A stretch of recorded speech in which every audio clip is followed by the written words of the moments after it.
मंडळी नमस्कार. मंडळी, राज्यातल्या महानगरपालिकांचा रणसंग्राम जवळपास संपत आलेला आहे. पुढील 2 दिवसानंतर मतदान होईल. 29 महानगरपालिकांसाठी हे सगळं मतदान होणार आहे आणि हे संपतं न संपतं तोच जिल्हा परिषदांच्या निवडणुका जाहीर होतील. त्या कुठच्याही क्षणाला जाहीर होतील, कारण सर्वोच्च न्यायालयाने त्यासाठी काल ग्रीन सिग्नल दिलेला आहे. अर्थात सगळ्या जिल्हा परिषदांच्या निवडणुका होणार नाहीयेत, कारण काही जिल्हा परिषदांच्या निवडणुकांसाठी आडकाठी निर्माण झालेली आहे, ती आरक्षणाची.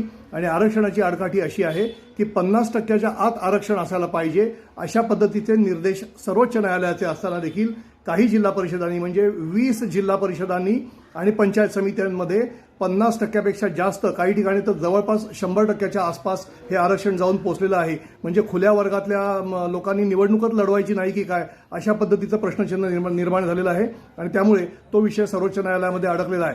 मात्र 12 जिल्हा परिषदा आणि 125 पंचायत समित्या, ज्याच्यामध्ये आरक्षणाची मर्यादा 50%च्या आतमध्ये आहे, अशा जिल्हा परिषदांच्या निवडणुका घेण्यासाठी सर्वोच्च न्यायालयानं काल ग्रीन सिग्नल दिला आहे, हिरवा कंदील दिलेला आहे.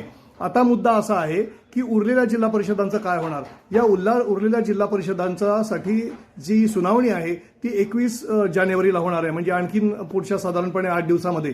आणि ह्यानंतरच त्या जिल्हा परिषदांचं नेमकं काय होणार आहे हे देखील स्पष्ट होईल. म्हणजे पुन्हा एकदा आणखी 1 महिन्याची आचारसंहिता या राज्यामध्ये लागणार आहे आणि महानगरपालिकांचा जो निकाल आहे तो 16 तारखेला जाहीर होईल. त्यावेळेला त्यांची आचारसंहिता संपेल. मात्र पुन्हा 1 महिन्याची आचारसंहिता लागेल, कारण साधारणपणे 15 फेब्रुवारीपर्यंत ह्या सगळ्या निवडणुका संपवा असं सर्वोच्च न्यायालयाने सांगितलेलं आहे. आणि त्यामुळे पुन्हा एकदा आचारसंहिता लागेल. या आचारसंहितेमध्ये लोकांची जी काय कामं आहेत, म्हणजे राजकीय काही निर्णय असतील, काही लोकांची कामं असतील, फायली असतील, या दाबून ठेवल्या जातील. काही अधिकारी म्हणण्यापेक्षा बहुतांश अधिकारी हे जे आहेत हे निवडणुकींच्या आचारसंहितेच्या नावाखाली अनेक कामं दाबून ठेवतात. असाच आतापर्यंतचा अनुभव आहे. असाच अनुभव आम्हाला देखील पत्रकारिता करता येत असतो. सर्वसामान्य माणसाला तर तो भेडसावत असतो. त्यांची कामं, जी कामं सहज, सोपी आणि साधी असतात, ही देखील आचारसंहितेच्या नावाखाली दाबून ठेवली जातात.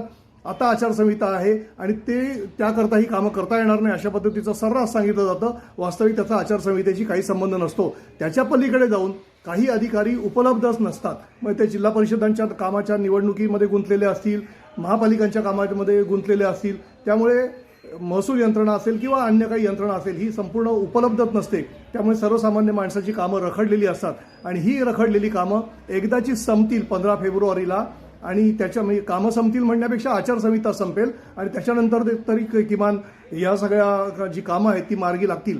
कारण एका अर्थी या सगळ्या निवडणुका 3 महिन्यामध्ये सगळ्या पूर्ण पडतायत. ते एका अर्थी बरंच आहे, कारण पुन्हा एकदा हा आचारसंहितेचा पडगा